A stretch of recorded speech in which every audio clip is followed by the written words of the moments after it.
Mohon penjelasan mengenai 1 Korintus 8 ayat 8 sampai 9, juga mengenai 1 Korintus 6 ayat 12 sampai 13. Kita baca ya. Kita baca 1 Korintus 8 ayat berapa tadi, Bang? Ayat 8 sampai 9. Ayat 8 sampai 9. Makanan tidak membawa kita lebih dekat kepada Allah. Kita tidak rugi apa-apa kalau tidak kita makan, dan kita tidak untung apa-apa kalau kita tidak makan. Tetapi jagalah supaya kebesaranmu ini jangan menjadi batu sandungan bagi mereka yang lemah. Yang pasal 6 ayat 12. Segala sesuatu halal bagiku, tetapi bukan semuanya berguna. Segala sesuatu halal bagiku, tetapi aku tidak membiarkan diriku diperhamba oleh suatu apapun. Ayat ke-13. Makanan adalah untuk perut, dan perut untuk makanan. Tetapi kedua-duanya akan dibinasakan Allah. Tetapi tubuh bukanlah untuk percabulan, melainkan untuk Tuhan, dan Tuhan untuk tubuh. Mohon penjelasannya, Pendeta. Terima kasih. Kita mulai dengan 1 Korintus pasal yang ke-8 ayat 8 sampai ayat yang ke-9 yang mengatakan makanan tidak membawa kita lebih dekat kepada Allah.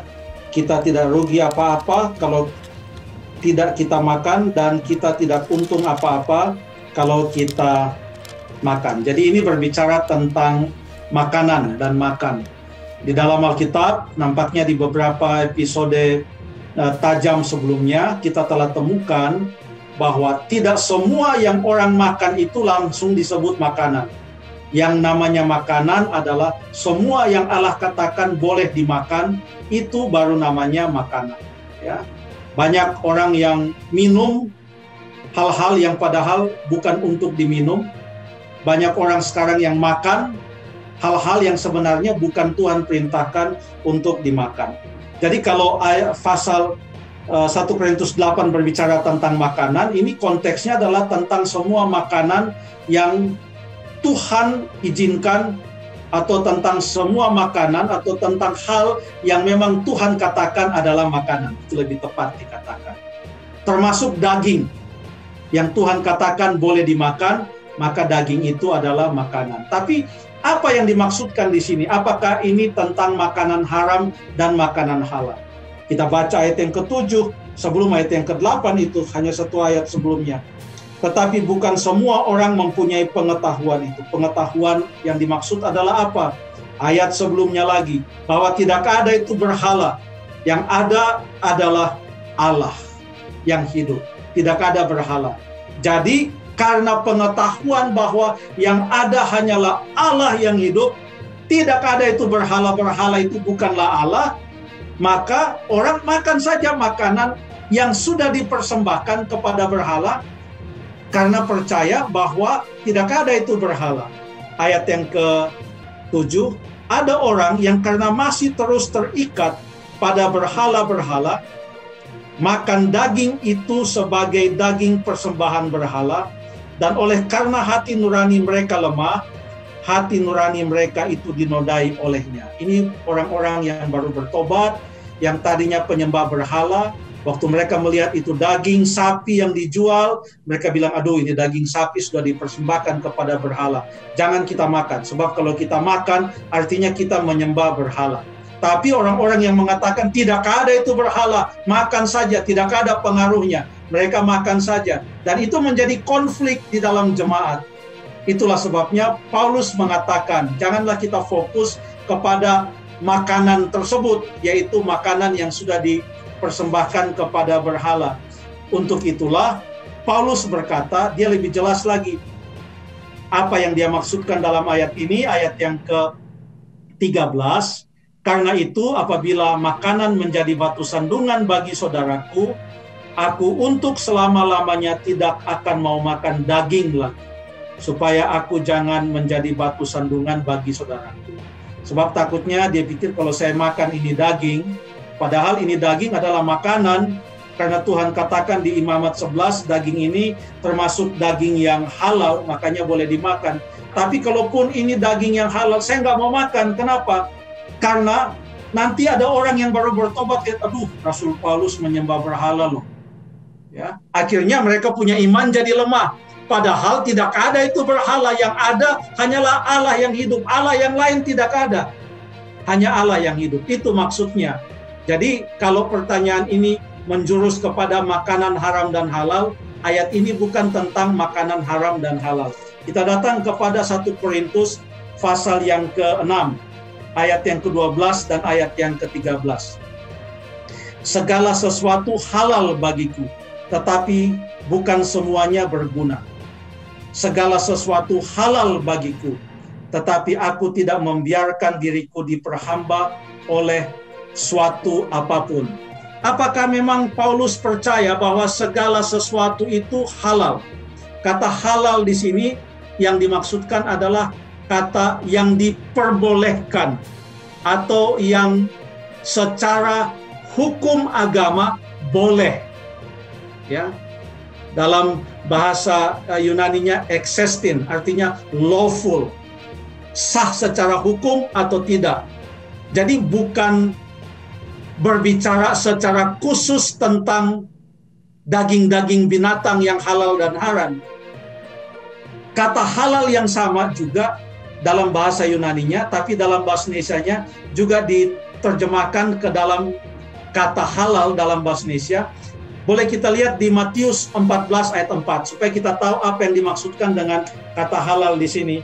Matius 14 ayat yang keempat juga menggunakan kata halal. Supaya jangan sampai setiap kali kita dengar kata halal, kita pikir ini tentang makanan ini. Karena kata halal. Coba kita baca Matius 14 ayat yang keempat.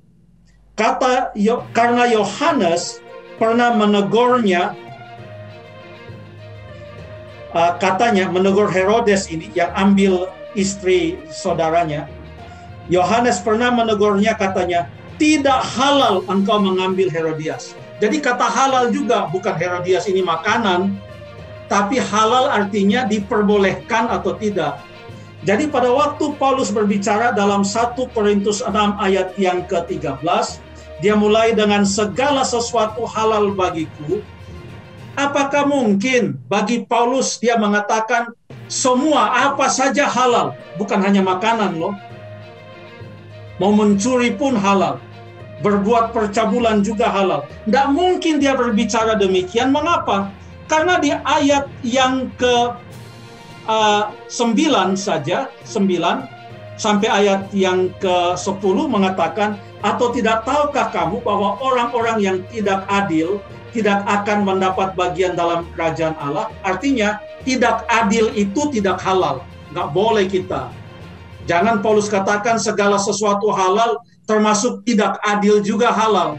Lalu kemudian yang berikut dikatakan ayat 9, janganlah sesat, orang cabul, penyembah berhala, orang zina, banci, orang pemburit, pencuri, orang kikir, pemabuk, pemfitnah, penipu, tidak akan mendapat bagian dalam kerajaan Allah. Jadi tidak mungkin Paulus mempunyai prinsip bahwa mau bikin apa aja boleh, halal semua. Ya. Kalau Paulus juga bertemu dengan Herodes, sebagaimana Yohanes Pembaptis, dia juga akan tegur Herodes, tidak halal kamu mengambil Herodias. Karena itu termasuk perzinahan, percabulan, dan lain sebagainya. Kalau memang demikian, berarti ini bukan prinsip Paulus, bahwa segala sesuatu halal bagiku. Nampaknya ini adalah merupakan slogan dari sebahagian orang yang ada di Korintus, yang mengatakan segala sesuatu halal. Dan sekarang Paulus berusaha untuk mengubah pandangan mereka dengan menggunakan kata tetapi. Jadi waktu dia katakan segala sesuatu halal bagiku, dia sedang mengutip slogan orang Korintus. Kalau kita mau baca ayat 12, segala sesuatu halal bagiku, itu kata kamu, tetapi bukan semuanya berguna. Ingat loh, kamu bilang segala sesuatu halal, tapi saya mau katakan tidak semuanya berguna. Bahkan dia ulangi lagi slogan mereka, Yang kedua kalinya dia ulangi, segala sesuatu halal bagiku, tapi ingat, aku tidak membiarkan diriku diperhamba oleh suatu apapun. Jadi orang-orang itu berpikir segala sesuatu halal artinya mereka punya kebebasan. Karena kalau semuanya halal berarti kan bebas dan merdeka. Tapi Paulus katakan, menurut kamu segala sesuatu itu halal, tetapi aku tidak membiarkan diriku diperhamba oleh segala sesuatu. Jangan sampai kita bilang kita merdeka, padahal kita lagi diperhamba oleh semua yang kita lakukan itu. Jadi dengan demikian Paulus menyatakan hal yang sebaliknya. Sekarang kita baca mengenai makanan. Prinsipnya sama. Ayat 13, makanan adalah untuk perut dan perut adalah untuk makanan. Artinya hajar saja segala macam. Ini sebenarnya bukan hanya untuk makanan, tetapi untuk kesenangan-kesenangan tubuh. Karena di dalam ayat ini sebenarnya Paulus sedang berbicara tentang percabulan. Contohnya kita baca ayat yang ke-15. Tidak tahukah kamu bahwa tubuhmu adalah anggota Kristus? Akan kuambilkah anggota Kristus untuk menyerahkan kepada percabulan? Sekali-kali tidak. Atau tidak tahukah kamu bahwa siapa yang mengikat dirinya pada perempuan cabul menjadi setubuh dengan dia? Sebab demikian kata nas keduanya akan menjadi satu daging. Ini semua tentang percabulan. Jadi bukan semata-mata tentang makanan. Jadi yang dikatakan dalam ayat 13, makanan adalah untuk perut dan perut adalah untuk makanan. Ini adalah semboyan orang-orang di Korintus yang tidak peduli dengan tubuh mereka. Mau buat cabul, mau buat zina, mau bikin apa saja terserah. Tapi Paulus ingatkan dalam ayat 13 dengan kata tetapi. Demikian juga ayat 12 dia ulangi tetapi. Untuk membalikkan cara berpikir mereka, dia katakan tetapi. Tubuh bukanlah untuk percabulan. Hati-hati dengan tubuhmu. Itu bukan untuk percabulan, melainkan untuk Tuhan. Saya lihat Jeff dan Stephen sudah mulai gelisah, 35 menit. Dan Tuhan untuk tubuh. Nah, mengapa kita katakan bahwa ini adalah slogan orang-orang yang tidak takut akan Tuhan, yang mengatakan makanan adalah untuk perut dan perut adalah untuk makanan. Kita baca di dalam 1 Korintus juga, pasal yang ke-15, ayat 32. Ini prinsip orang-orang yang tidak memikirkan masa depan. Pasal yang ke-15 ayat yang ke-32. Kalau hanya berdasarkan pertimbangan-pertimbangan manusia saja, aku telah berjuang melawan binatang buas di Efesus. Apa gunanya hal itu bagiku? Jadi, jika orang mati tidak dibangkitkan, kalau tidak ada masa depan, kalau tidak ada kebangkitan, tidak ada keselamatan, maka marilah kita mengikuti prinsip yang tidak betul ini. Ini prinsipnya, bukan prinsip Paulus ini. Maka katanya, tanda kutip, marilah kita makan dan minum, sebab besok kita mati. Sama ini dengan dalam pasal 6 ayat 13. Makanan adalah untuk perut, perut adalah untuk makanan. Mau bikin apa saja boleh.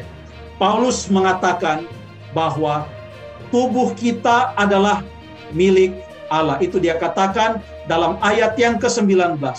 Tidak tahukah kamu bahwa tubuhmu adalah bait Roh Kudus yang diam di dalam kamu, dan Roh Kudus yang kamu peroleh dari Allah, dan bahwa kamu bukan milik kamu sendiri. Sebab kamu telah dibeli dan harganya telah lunas dibayar. Karena itu muliakanlah Allah dengan tubuhmu. Karena kita harus muliakan Allah dengan tubuh kita, maka jangan kita punya prinsip, hajar saja mau makan apa terserah, mau buat apa saja terserah, mau pakai apa saja terserah. Jangan, karena tubuh kita adalah milik Allah, kita harus muliakan Allah dengan tubuh kita. Terima kasih.